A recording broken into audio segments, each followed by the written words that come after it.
In this video, we will be reviewing functions. So first, let's make sure we have a clear idea of what is a function. We can think of it as an object that sets up an input-output relationship. So if f is a function, and we give it input a, and it produces output b, we can write f of a equals b. We can also say that given two sets a and b, we will write f maps a to b, where a, which is our input, is the domain, and b, which is going to be our output of the function, will be the range of this function f. Okay, we also have the restriction that if f is a function, then for every a in A, meaning a element of the set A, there's at most one b, one element of the set B, so that f of a equals b. What we mean here is we can't have the case, if f is in fact a function, that f of a equals b1 and f of a equals b2. Whoops. There we go. Okay, so this can't happen if f is a function. Can't have that. We also use the word mapping. So if f of a equals b, we will often say that f maps a to b. This is in the case that we're talking about mapping an element of the domain to an element of the range. But we can also say that f maps the domain to the range. So up here I can say f maps a to b, meaning that I'm mapping the domain to the range. Okay, so what's an example of a function? Let's think about the function absolute value of x. Okay, this is a function. I give it an x, it's going to give me some output. So for possible inputs, let's say absolute value of 8 is going to give me 8. Absolute value of 0 is going to give me 0. And absolute value of -10 is going to give me 10. Okay, so we have an idea of what this function does. We could write it more formally and say that the definition of absolute value of x, okay, let's define that. We're going to return x if x is greater than or equal to 0, else we're going to return -x. Okay?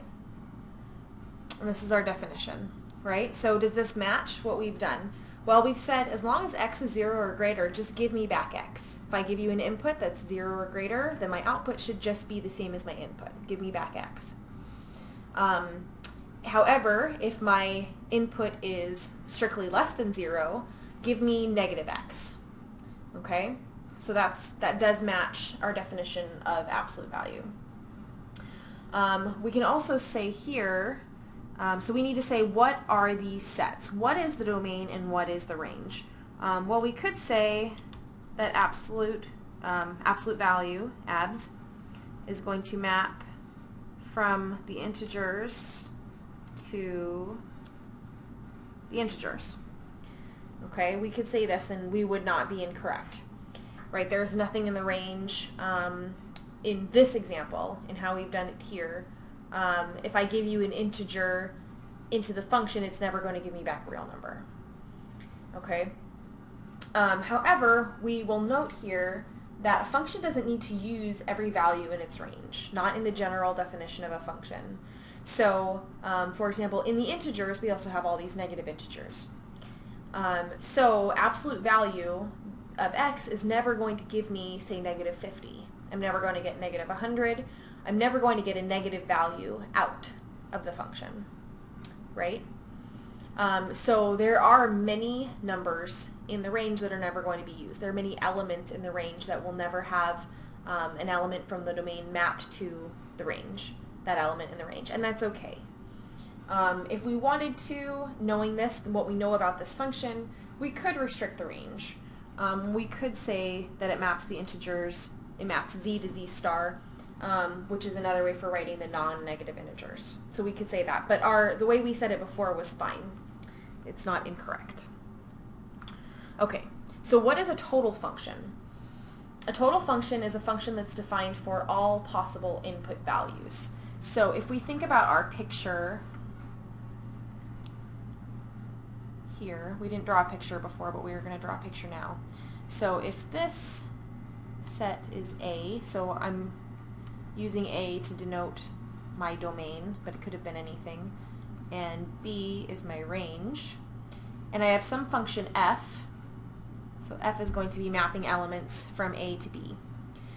If it's a total function, then this element, and this element are all going to have images in the range. I'm going to have something that they map to. So maybe, this pen is a little nitpicky. Whoops. I don't even know what I just did. There we go. Okay.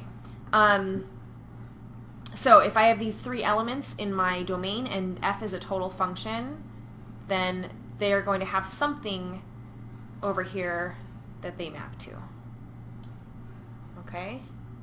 If there is any other element, say this one right here, and it doesn't have an image in the range, it doesn't have anything that it maps to, then f is not a total function. So let's get rid of that guy. There we go. Okay, so that gives us a good idea of what a total function is. We can also write two restrictions for a total function. We can write the first one being for all elements in my domain, there's some element in my range so that f of a equals b. Okay, so for every a in my domain, there exists some element b in my range so that f maps a to b. Okay, so that's what we were talking about before. We also have the restriction that if f of a equals b1 and f of a equals b2, it must be the case that b1 equals b2. Okay, and we kind of talked about this on the previous slide, that it can't be the case that for one input we have two outputs. That's what that restriction means. So for example, it can't be the case that this guy over here maps there, for example. That is a violation. So let's get rid of that guy. Okay. All right. So what are some examples of a total function? If we have f of x such that where f of x equals x plus 1, and we're going to map, so f is going to map the integers to the integers. Okay? Does this satisfy these restrictions? So let's check the second one first. Given a particular x, is there any way to get two values as output, to get two values in the range? No, because we're defining it exactly one way. Take the input, add 1, and output that. There is no way to get two different outputs given this definition. Okay, and then let's look at the first condition. So for every one of these x's, every input that I have, do I have some output? Yes. Right? There is no x for which I can't add 1 to it and produce an output. Okay? So this is a total function. So let's see. So what is not a total function? If we take f of x to be 1 over x, where we're mapping the integers to the integers. Okay, so why is this not a total function? What happens for f of 0? Okay, this is undefined, right? So I don't know what this output should be. I don't have an output. So this function is not defined for x equals 0. So it's not defined for all possible input values. Okay, so this is not a total function. Okay, let's look at one-to-one functions. So the basic idea is that if f is a one-to-one function, for every element in the range, there's at most one element in the domain, such that f of a equals b. Okay, so we're saying, let's draw a picture. Okay, this is my domain, and b is again going to be my range. So I've got these 3 elements in A, and let's give it 3 elements in B. Okay, so let's say this element maps here, this element maps here, and this element maps here. It's 1-to-1, so this is going to be f, right? So it's 1-to-1. For every element in my range, for every element in B, there's at most one element in A mapping to B. Okay, so what does it look like if it's not 1-to-1? I have an extra element over here. We need to add an element to the domain to be able to do this. And let's map that guy here. Okay, so we haven't violated the definition of a function. Okay, so there isn't anything in the domain that's going to 2 places in the range. I don't have any element like that, but I do have 2 elements from the domain going to 1 place in the range. Okay, this guy here, woo, that guy there, and this guy there, right? So that's a problem. That's a problem if this is a one-to-one function. So let's get rid of those guys.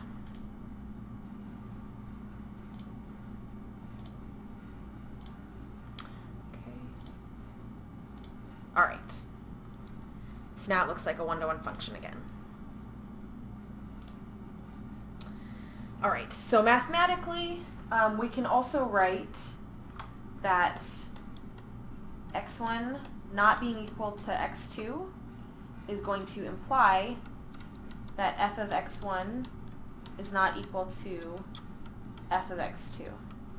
Okay, so what are we saying here? We're saying that if 2 elements in my domain are not the same element, then their output will not be the same. Okay, they will have to have different outputs in our range. Okay, so let's think of a one-to-one function example. How about, we've seen this guy before, how about f of x equals x plus 1, where f is going to map my integers to my integers. Okay, can I ever have 2 elements that map to the same place in my range? No. Okay, for every x that I provide, I'm going to get 1 more than that x's output. So going the other way, let me pick a particular output in B, let's call it B. Okay, so let's say B is my output. B is going to be equal to x plus 1.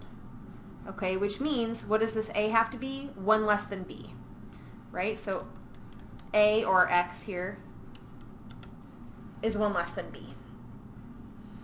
Okay, so for every B, I'm only going to have 1 x that satisfies this condition. So this is 1-to-1. All right, so what's an example of something that is not 1-to-1? How about f of x equals x mod 2? Okay, so this should be a good example. So let's give some values first to see. So if I give you the value 3 mod 2 is equal to 1. F of 4, 4 mod 2 is 0. F of 5, 5 mod 2 is 1.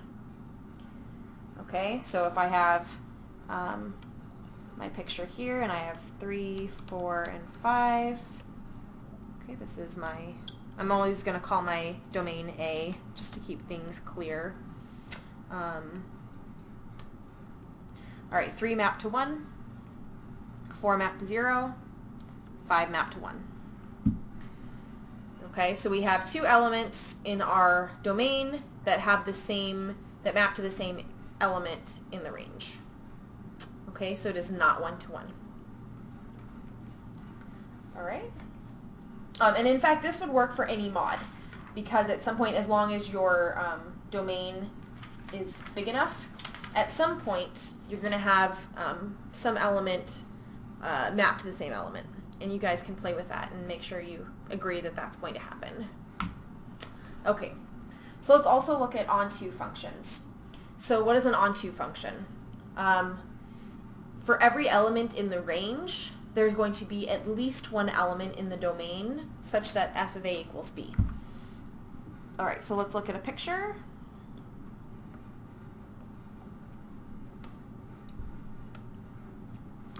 Okay, so let's add some elements to our range.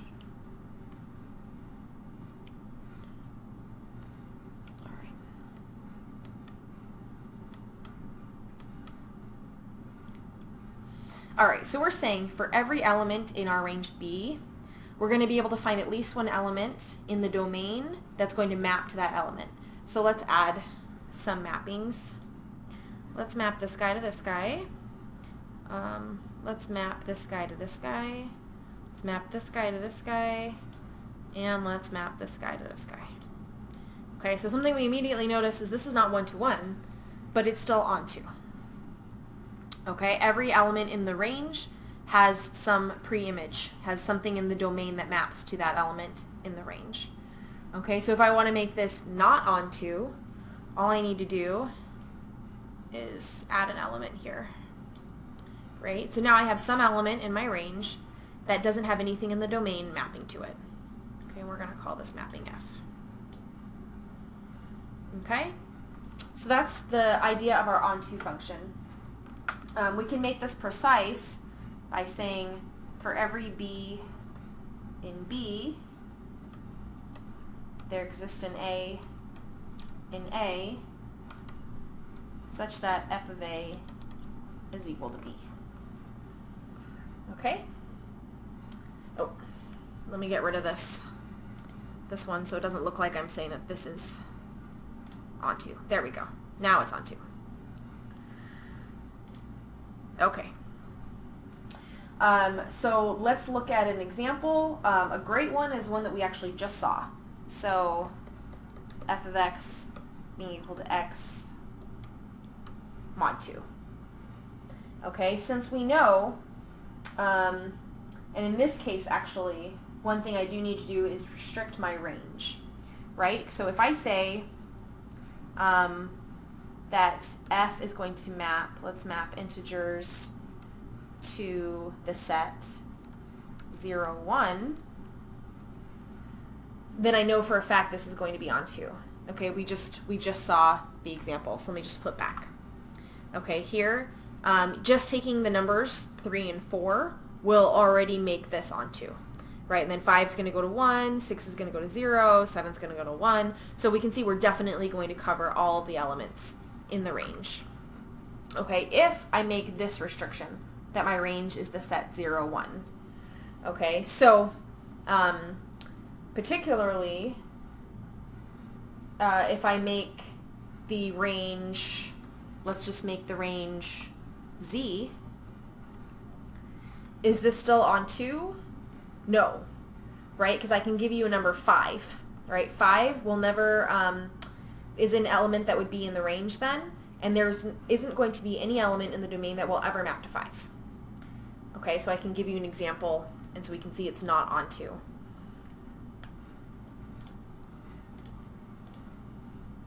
There, okay.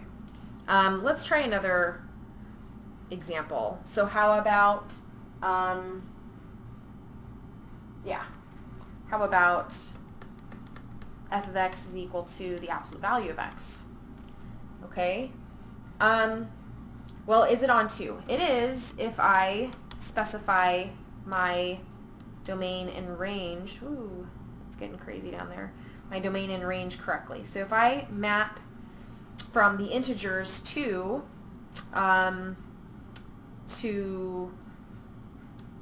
z star, to the non-negative integers, then yes, this is fine. If I map to all integers, then we have a problem, right? Because if I give you, for example, if I think about the element that would be in this range, -50, I'm never going to have an element from my domain that's going to map to that, right? So this would not be onto. But once I make my restriction that it needs to be non-negative integers, now we're okay again. All right, so let's look at a, oops, not onto, not onto. Okay, let's look at a not onto example. I've already given you some, but how about one that seems a little bit more inherently not onto? Let's take f of x is equal to 2x. Okay, and let's let f map the integers to the integers. Okay, so again, got some elements in our domain and elements in our range, and let's just take these elements. Okay, and let's take the elements, same ones. Okay, and these keep going, these keep going. Actually, they keep going in both directions. Okay, but I'm not going to write an infinite number of numbers on this screen, right? Okay, so if I give you 1 as my input, x equals 1, then I'm going to get 2.